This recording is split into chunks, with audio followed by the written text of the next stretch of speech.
குட்டீஸ், welcome back. உங்களை மீண்டுமாய் இன்னொரு வீடியோவில் பார்க்குறது எங்களுக்கு ரொம்பவே சந்தோஷமா இருக்கு.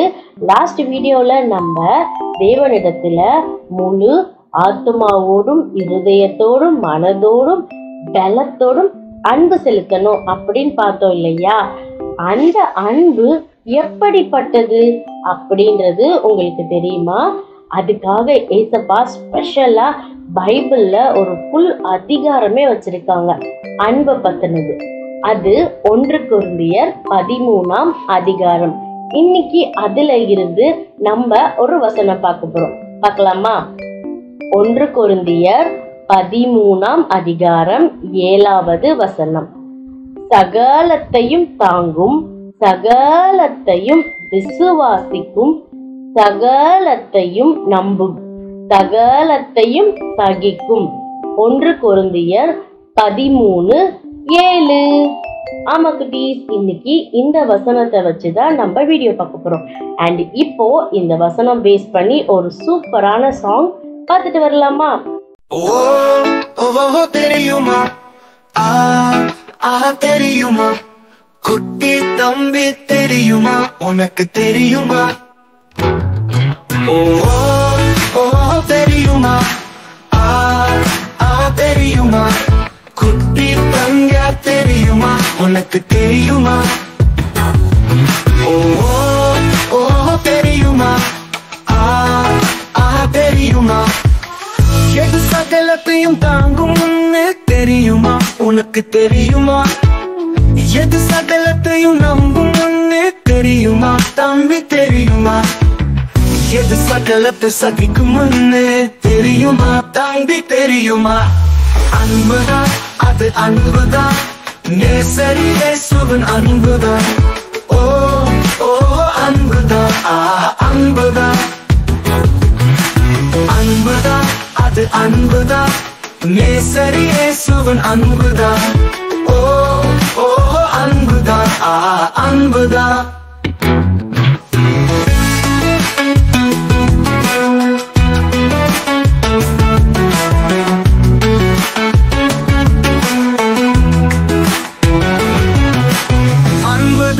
அது அன்புதான், நேசரி இயேசுவின் அன்புதான்.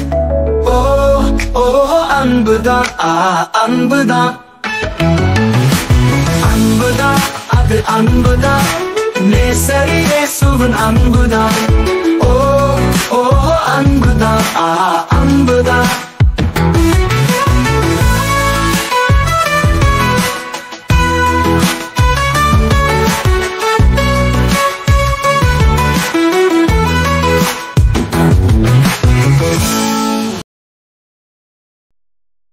ஒரு அழகான கிராமம் இருந்துச்சு. அந்த கிராமத்தில் கென் அப்படின்னு ஒரு பையன் இருந்தான். கென்னுக்கு அப்பாவும் இல்லை, அம்மாவும் இல்லை. அவனுக்கு பாதுகாப்பாக இருந்தது ஒரு வயசான பாட்டி தான். அந்த பாட்டி கென் மேலே ரொம்ப அன்பாக இருந்தாங்க.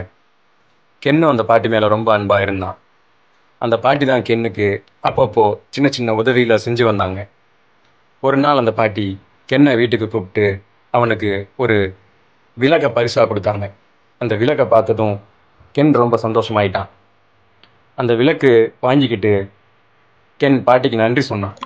சொல்லிட்டு அதை எடுத்துக்கிட்டு வீட்டுக்கு போனான். கென் அவன் வீட்டில் தனியாக தான் வாழ்ந்து வந்தான். கென் அந்த விளக்கை தன்னோட வீட்டில் பத்திரமா வச்சுக்கிட்டான்.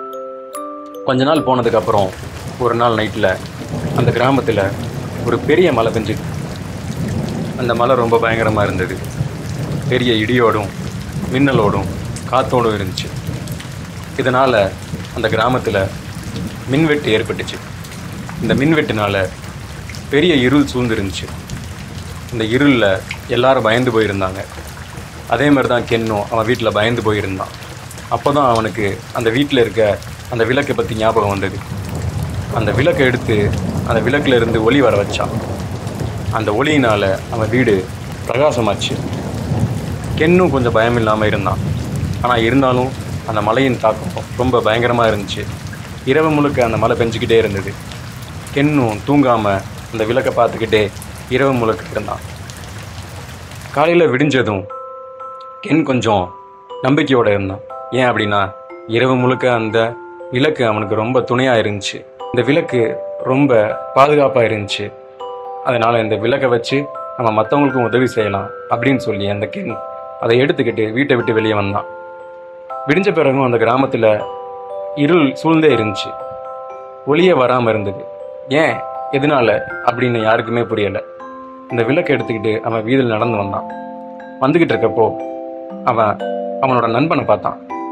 அவன்கிட்ட போய் பேசினான். நீ ஏன் இப்படி வீதியில் நிற்கிற அப்படின்னு கேட்டான். அதுக்கு அவன் நண்பன் என்ன சொன்னான் தெரியுமா? இரவு முழுக்க பெரிய மழை பெஞ்சது. அந்த மழையினால் வீட்டில் சில பொருட்கள்லாம் சேதம் அடைஞ்சு போச்சு. ஆனால் வீடு ரொம்ப இருளாக இருக்குது. வீட்டுக்குள்ளே நம்ம மறுபடியும் சென்றாலும் அங்கே என்னென்ன இருக்குன்ற கூட கண்ணில் பார்க்க முடியல அப்படின்னு சொன்னான். சரி வா, நான் உனக்கு உதவி செய்கிறேன் அப்படின்னு சொல்லி அந்த பையனை கென் கூட்டிக்கிட்டு அவங்க வீட்டுக்குள்ளே போனாங்க. அந்த வீட்டுக்குள்ளே அந்த விளக்கை அவன் கொண்டு போனதும் அங்கே இருந்த இருளெல்லாம் ஓடி போச்சு. அங்கே அப்படியே ரொம்ப பிரகாசமாக இருந்தது. அப்போ தான் அந்த பையனும் ரொம்ப சந்தோஷமானான். அந்த வீட்டில் இருக்க பொருட்கள் அங்கங்கே சிதறி கிடந்ததை பார்த்துட்டு இந்த பசங்க 2 பேரும் அந்த வீட்டை சரி பண்ணாங்க. கென்னும் அவன் ஃப்ரெண்டும் அந்த வீட்டை சரி செஞ்சதுக்கப்புறம் வெளியே வந்தாங்க. இதே மாதிரி அந்த கிராமத்தில் இருக்க எல்லா வீட்லேயும் நம்ம போய் உதவி செய்வோன்னு போய் உதவி செஞ்சாங்க. எல்லா வீட்டுக்கும் உதவி செஞ்சு அவங்க வீட்டில் இருக்க எல்லா பிரச்சனையும் சரி பண்ணாங்க. கொஞ்சம் நேரம் போனதுக்கப்புறம் அந்த கிராமத்தோட இருள் கொஞ்சம் கொஞ்சமாக மறைய ஆரம்பிச்சது. இப்போ சூரியன் கொஞ்சம் கொஞ்சமாக உதித்து ஒளி வர ஆரம்பிச்சிது. அந்த கிராமத்தின் மக்கள் எல்லாருமே சந்தோஷமானாங்க. அதே போல தான் கென்னும் சந்தோஷமானான். இரவு முழுக்க எந்த பிரச்சனை வந்தாலும் அந்த விளக்கு கென்னோட இருந்து கென்னுக்கு ஒரு புது பலத்தையும் நம்பிக்கையையும் புது விசுவாசத்தையும் கொடுத்துருக்கு. இந்த கதையில் வந்த விளக்கு தான் அன்பு.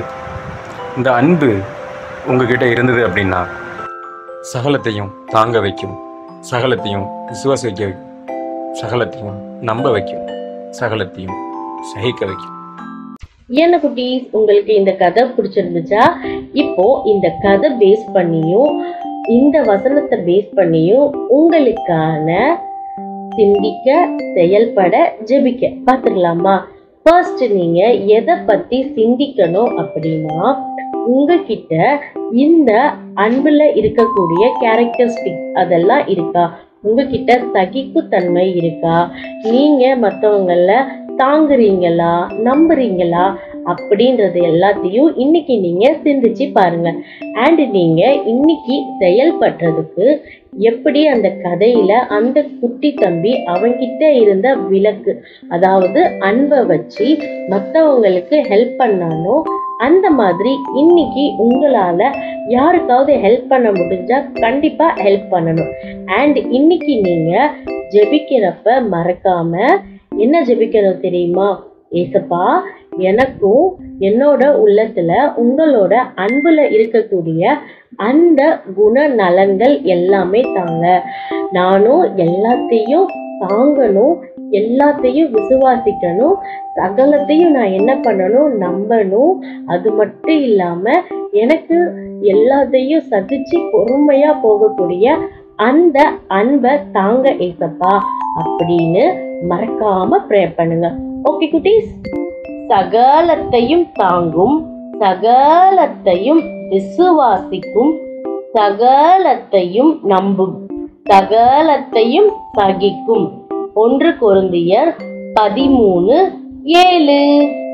சகலத்தையும் தாங்கும், சகலத்தையும் விசுவாசிக்கும், சகலத்தையும் நம்பும், சகலத்தையும் சகிக்கும்.